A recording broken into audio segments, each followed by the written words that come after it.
감사합니다. 네, 할렐루야. 주님의 은혜가, 주님의 돌보심이 늘 넘쳐나시기를 주님의 이름으로 축복합니다. 감사합니다.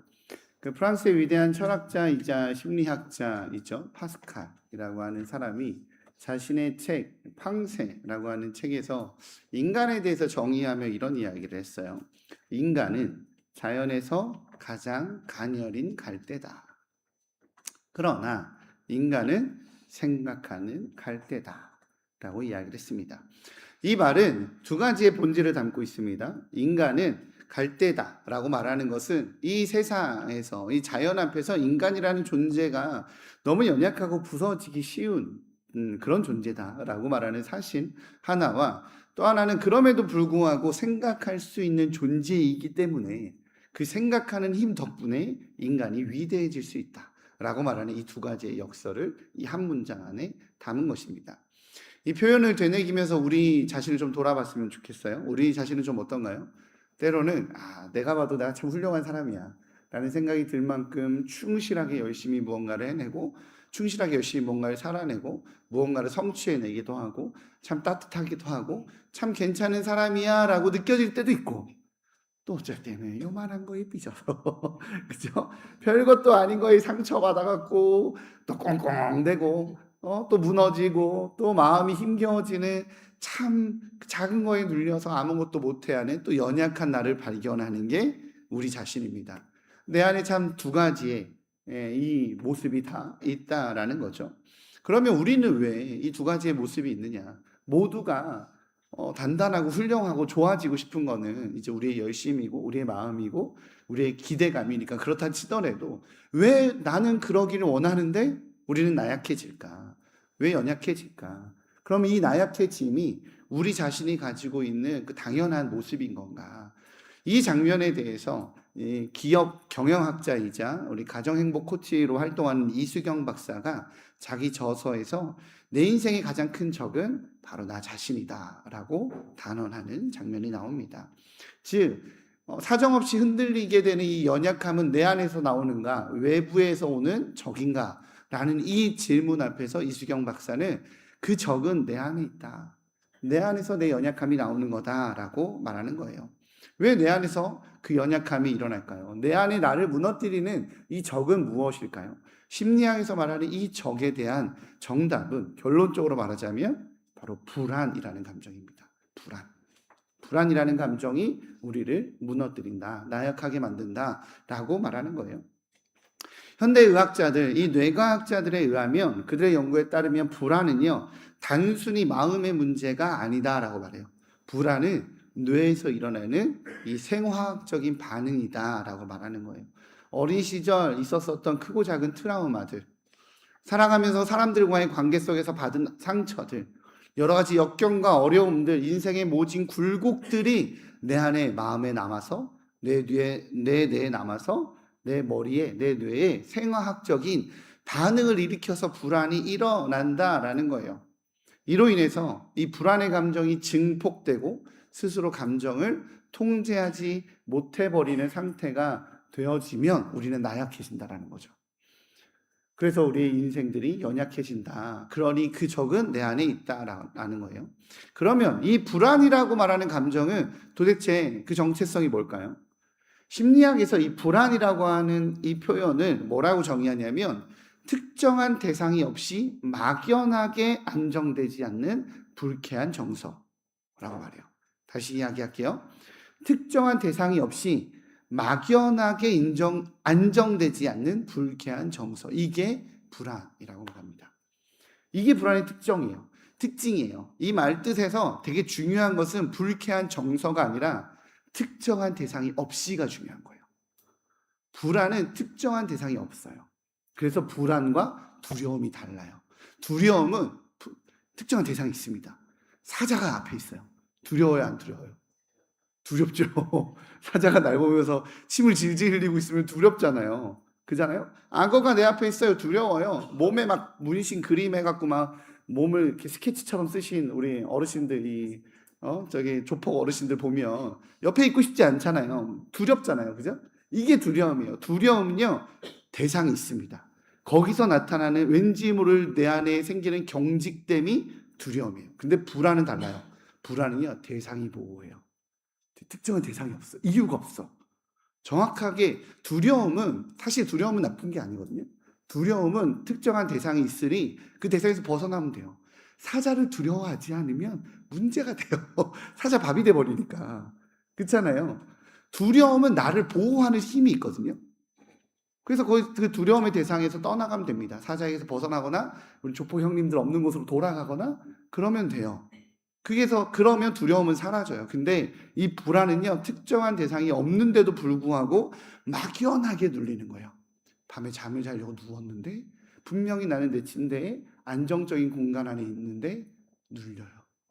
불안이 떠나질 않아요. 앞으로 내 인생이 어떻게 될지 모르겠어요. 아직 일어나지 않은 사건인데도 혼자 막 걱정이 돼요. 혼자 상상의 나래가 펼쳐져요. 이게 불안이에요. 이 불안이라고 말하는 감정을 심리학에서 어떻게 표현하냐면 망망한 바다 위에 튜브를 타고 떠 있는 모습과 같다라고 그래요. 망망한 바다 위에 튜브를 타고 떠 있으면 완전히 위험한 상태는 아니잖아요. 튜브가 있으니까. 근데 왜 두려워요? 바다 밑에 뭐가 있을지 모르거든. 바다에 상어가 있을지 고래가 있을지 바다 밑에서 뭐가 돌아다닐지 모르는 그 막연한 두려움 가운데 그렇게 어찌할 바를 모르는 그 상태가 불안입니다. 이 불안이 쌓이면 이 불안의 감정이 올라오는데 이게 내가 통제가 안 되면 내 육체를, 내 신체를 지배하기 시작해요. 불안은 단순히 마음의 문제가 아니라 심장 박동수가 빨라지고요, 손발이 떨리고요, 식은땀이 흐르고요, 막 호흡이 가빠집니다. 이 불안의 감정이 내 몸을 지배하기 시작하는 거예요. 통제 불가능한 상태가 됩니다. 이거를 의학적으로 뭐라고 하죠? 공황장애, 강박장애, 외상후 스트레스 장애 등으로 정의하게 되는 겁니다. 결국 우리 인생을 파괴하는 최대의 적은 외부에 있는 것이 아니라 내 마음을 잠식하는 그 불안이라고 말하는 그 마음에서 나온다라고 이야기를 하는 겁니다. 그런데 오늘 본문에서 보면 이 불안이라고 말하는 거대한 파도, 이 거대한 파도에 침몰당하지 않고 그 파도 위를 당당하게 걸어가며 자기 인생을 멋지게 사는 한 사람이 등장합니다. 누구죠? 다윗이겠죠. 그죠? 왜냐하면 오늘 시편을 쓴 사람이 다윗이거든요. 네. 목사님, 저는 교회 나온 지 아직 1년도 안 돼서 그럴 수 있습니다. 이 시편을 쓴 사람이 다윗이라는 사람인데 이 시편을 이 다윗이 쓰면서 고백하고 있는 거예요. 이 다윗은 이스라엘의 가장 위대한 왕이었습니다. 그는 오늘 이런 고백을 합니다. 오늘 본문 4절의 상반절인데요. 이런 고백을 해요. 제가 빨간색으로 표시해놨어요. PPT에 이렇게 표현해놨습니다. 네, 함께 읽겠습니다. 시작. 내가 사망의 음침한 골짜기로 다닐지라도 해를 두려워하지 않을 것을 이라고 하는 거죠. 저기까지 빨간색. 뒤에 색깔은 나중에 나옵니다. 네, 그래서 본문이지만 오늘 표시했어요. 다윗은 지금 당장이라도 숨이 넘어갈 것 같은 골짜기에 있어요. 그 골짜기를 뭐라고 표현한다고요? 사망의 음침한 골짜기. 그 골짜기에 있는데 뭐라고 표현해요? 내가 해를 두려워하지 않는다라고 말해요. 자기의 인생을 사망의 음침한 골짜기에 걸어온 것 같은 인생이라고 말해놓고서는 그럼에도 불구하고 해를 두려워하지 않는다. 어떻게 그런 고백을 할 수 있었을까요? 다시 말씀드리지만 다윗은 자신의 인생을 사망의 음침한 골짜기에 있었다라고 말해요. 이 표현은 헬라어로, 히브리어로 보면 찰마베트라고 하는데 이 찰마베트는 한국어로 풀이하자면 죽음의 그림자가 짙게 드리운 땅이라는 표현이에요. 이것을 우리에게 익숙한 표현으로 하자면 사망의 음침한 골짜기라고 말하는 표현은 우리가 고문실에 있는 것과 비슷한 뉘앙스예요. 지하 고문실에 나는 고문 도구가 막 있고 옆에서는 사람이 막 소리를 지르고 있고 시체가 끌려 나가고 있고 이런 상황, 언제 죽어도 이상하지 않는 사망이, 죽음이 막연하게 있는 바로 그 상황이 사망의 음침한 골짜기에 놓여져 있는 자기 상황이라는 거예요. 다윗은 자신의 상황을 그렇게 인체 실험실 같은 지하 감옥 같은 그런 장소를 떠올리며 자기 인생을 표현하고 있습니다. 사실 성경에서 다윗 하면 어떠한 왕이죠? 위대한 왕, 능력 있는 왕, 백성들이 성군으로 칭송하는 왕, 전쟁만 하면 늘 이기는 승리의 왕, 능력 있는 왕이라고 표현되는 게 다윗이에요. 그래서 우리는 다윗을 영광의 승리자의 인생으로 상상하곤 합니다. 그런데 사실 다윗은요, 이런 대단한 역경을 이겨낸 이미지가 있지만 자세히 그의 인생을 살펴보면 평탄하지 않았어요. 다윗은 누구보다도 여기 계신 우리 성도님들의 삶이 참 힘들었겠지만 돌아보면 다윗의 삶만큼 참 고통스러운 삶이 없었어요. 소년 시절 다윗은 누구와 싸웠습니까? 블레셋의 거구 골리앗과 싸웠어요. 우리 많이 교회를 오래 나오지 않으신 분들도 알죠? 키 엄청 큰 골리앗에 물맷돌 이렇게 던져갖고 쓰러뜨린 그 사람이 다윗이거든요. 다윗은 그 전쟁에서 승리하고 어린 시절 승리했으니, 그리고 왕도 구하고 나라도 구했으니 이제 영광의 칭송을 받으며 탄탄대로의 길을 걸어야 맞습니다. 그런데 그 영광의 칭송을 받는 다윗이 그 뒤로 사실은 행복의 길을 걷는 게 아니라 사망의 음침한 골짜기를 걷는 그런 인생이 되어져 버려요. 어느 날 다윗이 그 전쟁을 승리하고 돌아올 때에 여성들이 외쳐요. 사울은 천천히요, 다윗은 만만이라. 사울이 왕인데 사울보다 다윗이 나가서 전쟁에 자꾸 승리하니까 여성들이 외칩니다. 남자들이 단순해서 그렇게 칭찬해주면 좋다고 하지만 또 남자들이 단순해서 이렇게 질투해요. 사울 왕이 그걸 듣고 질투해서 삐지고 그냥 질투하는 것으로 끝나지 아니하고 어떻게 합니까? 다윗을 죽이려고 달려들어요. 눈앞에 있는데 창을 던지기도 하고요. 군대를 몰아서 그를 잡아서 죽이겠다고 쫓아다니는 장면이 나옵니다. 다윗의 입장에서는 자기가 목숨 걸고 살린 왕이 자신의 목숨 걸고 자기를 죽이려는 거예요. 얼마나 억울해요. 저라면 억울해서 숨이 턱턱 넘어갈 것 같아요. 그날 이후 다윗은 10년을 넘게 도망자의 신세로 삽니다. 광야에서 살았어요. 그렇게 도망자의 신세로 광야에서 맹수의 위험에 처해져 있고, 밤에는 얼어 죽을 것 같이 춥고, 낮에는 태양볕에 죽을 것 같이 덥고, 언제 독사가 지내에 물릴지 모르는 그런 도망자의 나의 미래는, 나의 인생은, 나의 앞날은 어떻게 될지 모르겠는 그런 인생을 살고 있는 거예요.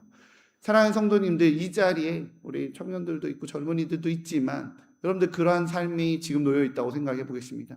온 나라가 대통령이 국정원을 동원해서 나를 잡아 죽이려고 그래요.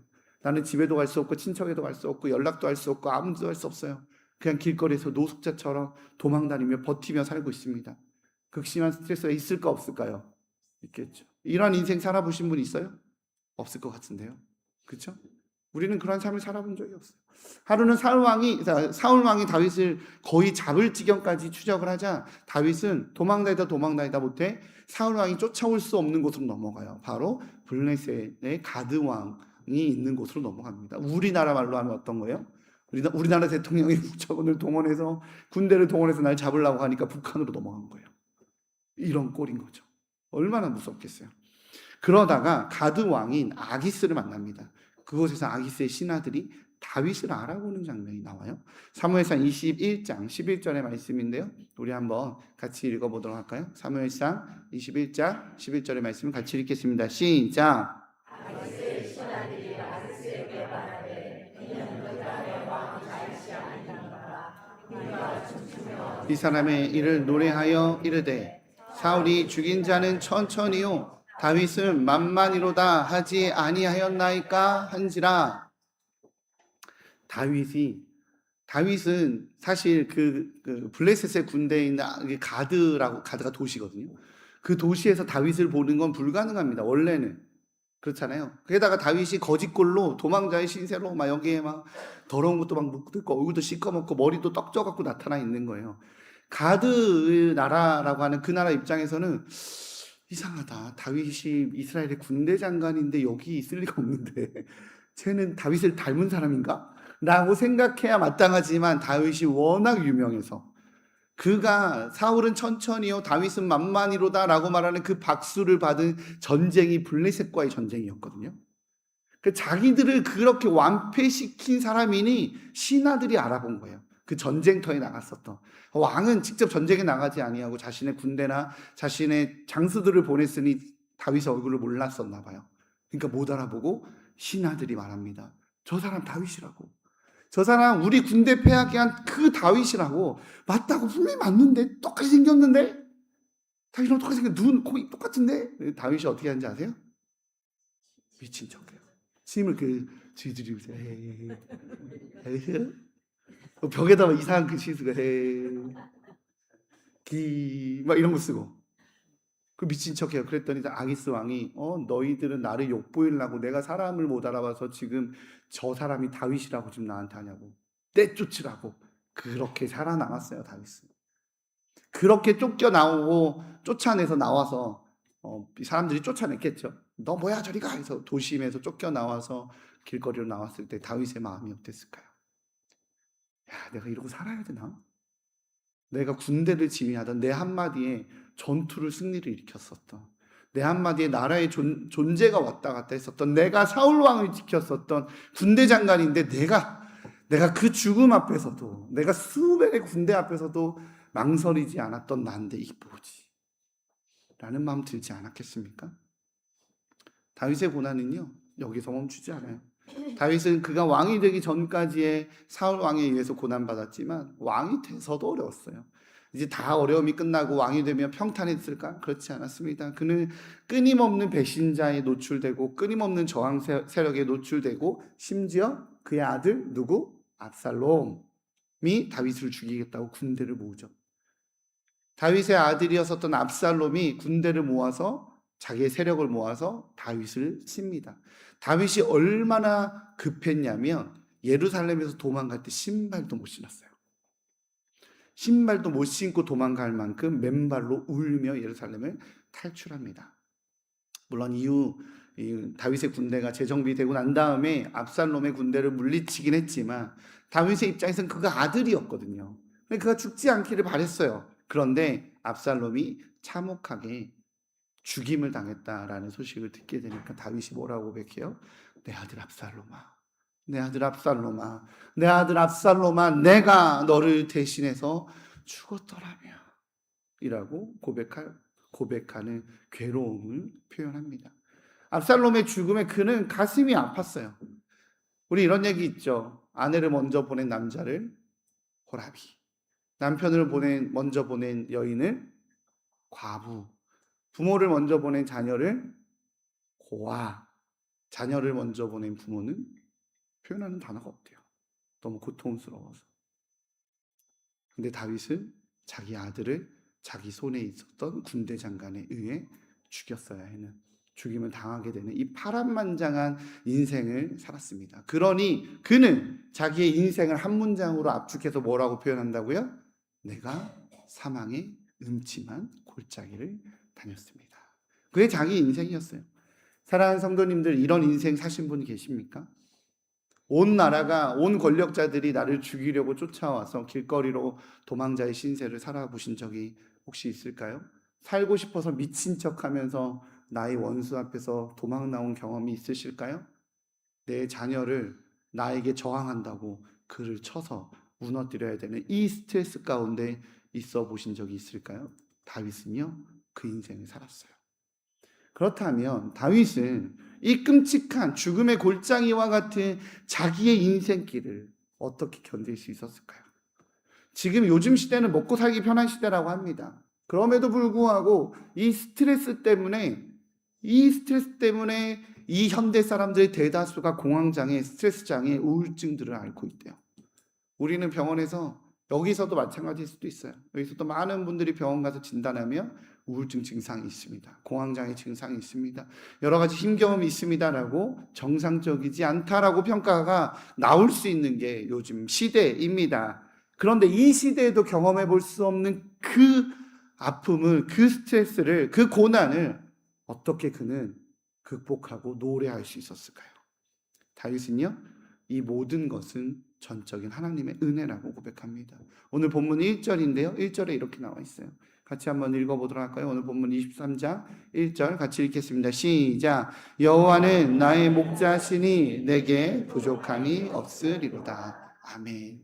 이게 다윗의 고백이에요. 다윗은 자신의 인생을 바라보며 자신이 살아왔었던 그 목동의 이야기와 연결해서 이 시를 씁니다.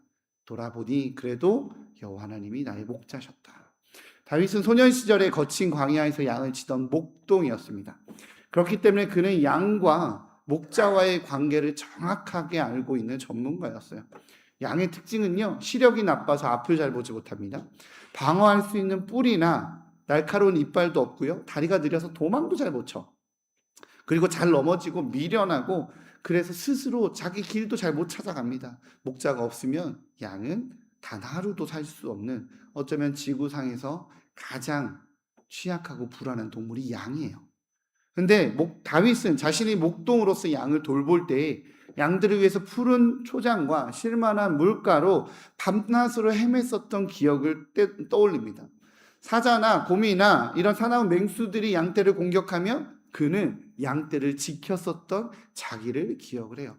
그것과 동일하게 하나님이 자기를 돌봤구나라고 생각하는 거예요. 그가 양을 칠 때 그는 지팡이와 막대기로 양을 돌봤습니다. 지팡이는 이렇게 좀 길어서 양들이 이렇게 정면으로 가야 되는데 한 놈이 이렇게 오른쪽으로 삐져나오면 이렇게 톡톡 칩니다. 톡톡 쳐요. 그럼 양이 아플까요? 안 아플까요? 아프죠. 아프니까 안 맞으려고 들어가는 거거든. 아파요. 하나님이 내가 삐뚤어 갈 때, 내가 잘못 갈 때 때로 하나님의 때림이 아팠어요. 그럼에도 불구하고 하나님이 나를 옳은 길로 지팡이로 이렇게 안내했다라고 그는 고백하는 겁니다. 또한 그는 사나운 맹수나 사자나 곰이 나타나면 자기가 양들을 지키기 위해 짧지만 단단하고 두꺼운 그 막대기가 있었거든요. 그걸로 사자의 머리를 치거나 늑대 머리를 치면 양을 지킬 수 있었어요. 그는 강력한 무기였습니다. 하나님이 목자가 되셔서 돌아보니까 사울 왕이 자기를 위협할 때, 아기스 왕이 자기를 위협할 때, 압살롬이 자신을 배신할 때 주님은 몽둥이로 다윗의 대적들을 치시며 그를 지키신 거예요. 그러니 다윗은 자신이 사망의 음침한 골짜기를 지났다 할지라도 두려워하지 않을 수 있었다라고 자기의 비결을 이야기하고 있는 겁니다. 4절 하반절에 그의 고백이 나옵니다. 같이 읽겠습니다. 시작. 주의 나와 함께 하심이나 주의 지팡이와 막대기가 나를 안위하시나이다. 아멘. 그렇게 다윗은 우리 주님께서 나와 함께 하시고 주의 지팡이와 막대기가 나를 안위하시니까 나를 돌보시고 원수들을 쳐서 나를 지키시니, 그러니 그 결과가 어떻게 됐냐? 원수에 의해 쫓겨나가고 배신당하고 상처 입은 아픔이 아니라 우리 주님의 돌보심에 최종 승리의 결과가 있었다라고 말하는 거예요. 오늘 본문 5절입니다. 이거는 PPT가 없어요. 본문 5절 한번 읽어보겠습니다. 성경책을 봐주세요. 있네요. 네, 죄송합니다. 드렸군요. 죄송해요. 같이 읽겠습니다. 시작. 주께서 내 원수의 목전에서 내게 상을 차려주시고 내 머리에 부으셨으니 내 잔이 넘치나이다. 아멘. 할렐루야. 할렐루야. 사랑하는 성도님들, 다윗은 자신의 인생을 바라보며 분명히 사망의 음침한 골짜기를 걸어왔다, 그런 순간이 있었음을 압니다. 그는 자신의 인생을 그렇게 알아요. 그러나 그런 상처가, 그런 아픔이 그에게 불안으로 자리 잡지 않은 이유는, 그의 영혼이 연약한 존재로 있지 않았던 이유는, 지금 요즘 말하는 스트레스장애, 불안장애, 공황장애로 눌려서 불안함에 잠식당하고 살지 않았었던 이유는 우리 주님의 도움의 손길로 결국에는 이 원수의 목전에서 승리의 잔을 맛보게 해주시는 과정임을 신뢰했기 때문입니다. 결과에 대한 신뢰가 있으니 과정에 대해서 감사함으로 극복할 수 있었다는 거예요. 결과에 대한 기대감이 있으니 과거의 모든 사건들, 우리는 보통 어때요? 배신당하고 어려움이 있고 돈이 없어서 가난에 찌들어 살고 여러 가지 힘겨움에, 외로움에, 상처에, 힘겨움에 우리는 있을 때, 우리는 그때를 기억하면 뭘 기억합니까? 날 배신한 그 왼수 같은 인간, 그때 배고픔에 쫓겨당했던 초라한 내 감정, 그때 힘겨웠었던 여러 가지 사건들, 거기에 집중해요. 그런데 다윗은 뭐에 집중했어요? 그때 함께 하신 하나님에게 집중한 거예요. 할렐루야. 그때도 주님 내 옆에 있었구나. 그 상황과, 그때의 상황과 환경과 그때의 상한 내 심령에 집중한 게 아니라 그때 내 옆에 계신 주님을 바라본 겁니다. 그때 내 옆에 계신 우리 하나님을 바라본 거예요. 그러니 그 모든 과정들이 불안이 되어 트라우마, 상처, 아픔으로 남은 것이 아니라 그때 그 과거를 주님이 계셨음을, 주님이 함께 하셨음을, 그때 나를 어떻게 돌보셨는지를 주님을 바라보니 그게 상처가 아니라 뭘로 남느냐? 간증으로 남는 겁니다. 할렐루야. 그러한 성도의 삶 사시기를 주님의 이름으로 축복합니다. 이 영적인 진리를 알기에 이런 아픔, 이런 힘겨움, 이런 상처, 이런 광야가 우리 인생에 있어요. 모두에게 있습니다. 다윗만큼까지는 아닐다 할지라도 그 아픔이 있어요. 그때 나는 무엇에 집중합니까? 사람은 연약한 갈대에게 있는 그대로의 반응에서 그때 받은 상처, 그때 받은 배신감, 그때 받은 상황에 노출되면 우리는 갈대라서 무너지지만 생각하는 갈대인 인간은 위대하기에 거기에 생각하는 것이 아니라 그때 함께 하신 주님에게 나의 생각을 맞추면 상처와 트라우마와 불안으로 남지 아니하고 간증의 고백을 남는 하늘 백성의 삶을 살아가게 된다는 것입니다. 할렐루야. 그러니 불안에 잠식당하지 않고 간증을 고백하는, 하나님을 드러내는 축복의 통로의 삶을 살게 된다는 거예요. 오늘 성경은요, 다윗의 이 승리와 은혜가 다윗에게만 놓여 있지 아니하고 우리 하나님의 백성들, 신약의 백성들에게도 동일하게 놓여져 있다라고 말합니다. 왜요? 우리 주님께서 우리에게 그 승리의 결과를 이미 허락하셨기 때문에 그래요. 우리 삶에 어떤 어려움이 있어도, 어떤 힘겨움이 있어도 우리 주님께서 이미 예비해 놓으신 그 승리와 결과가 있기에 우리는 상황과 과정에 두려워하지 아니하고 우리 주님이 원수의 목전에서 내게 기름을 부으시고 나를 높이 드시는 그 은혜를 기대하시기를 주님의 이름으로 축복합니다. 그러니 사도 요한은 이러한 고백을 해요. 요한계시록 7장 9절에서 12절입니다. 요한계시록 7장 9절에서 12절 길지만 우리 천천히 같이 읽겠습니다. 시작. 이 일 후에 내가 보니 각 나라와 족속과 방언에서 아무도 능히 셀 수 없는 큰 무리가 나와 흰 옷을 입고 손에 종려가지를 들고 보좌 앞과 어린 양 앞에 서서 큰 소리로 외쳐 이르되 구원하심이 보좌에 앉으신 우리 하나님과 어린 양에게 있도다 하니 모든 천사가 보좌와 장로들과 내 생물 주위에 서 있다가 보좌 앞에 엎드려 얼굴을 대고 하나님께 경배하여 이르되 아멘. 찬송과 영광과 지혜와 감사와 존귀와 권능과 힘이 우리 하나님께 세세토록 있을지어다. 아멘 하더라. 아멘. 할렐루야. 할렐루야. 요한계시록을 작성한 이 사도 요한은요, 오늘 이 본문을 선포한 이 사도 요한은 예수님의 제자였습니다. 예수님의 제자로서 예수님이 신입니다. 예수님이 메시아입니다. 예수님이 부활하셨습니다. 예수님이 승천하셨습니다. 라고 자꾸 전도하고 다니니까 로마 사람들이, 로마 군인들이 다 죽였어요. 베드로도 죽이고 다 죽였어요. 사람들 다 잡아다가 죽였습니다. 누구는 인도에서, 누구는 복음 전하다 다 죽었어요. 이 요한도 죽이려고 했어요. 근데 요한이 교회사에 의하면 안 죽어요. 끓는 기름가마에 넣었더니 걸어서 나오고, 단두대로 목을 쳤더니 단두대가 쪼개지고, 칼로 목을 쳤더니 칼날이 나가고 안 죽는 거예요.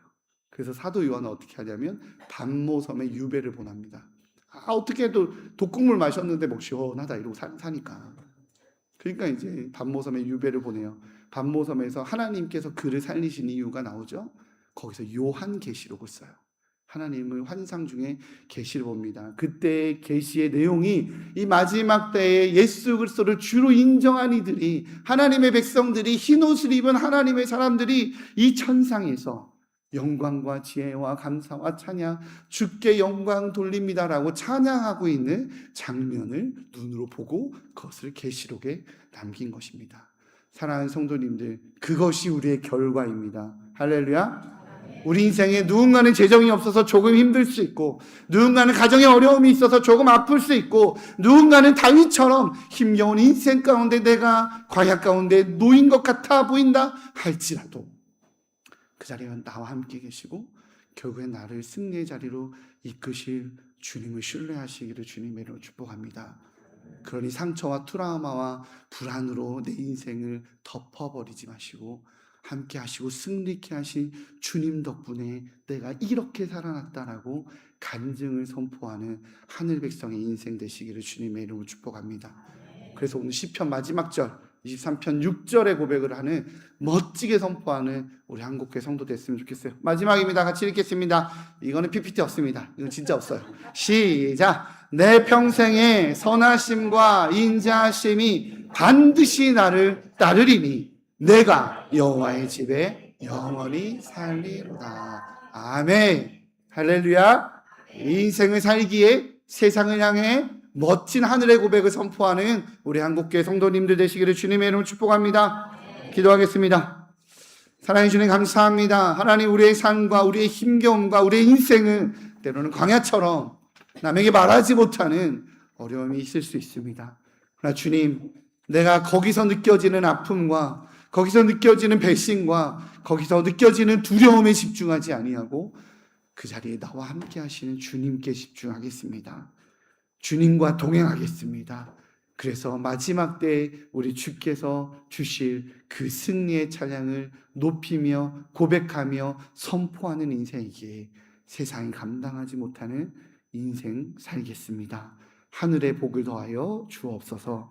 하늘의 능력으로 살아가게 하여 주옵소서. 우리 주 예수 그리스도의 이름으로 기도합니다. 아멘.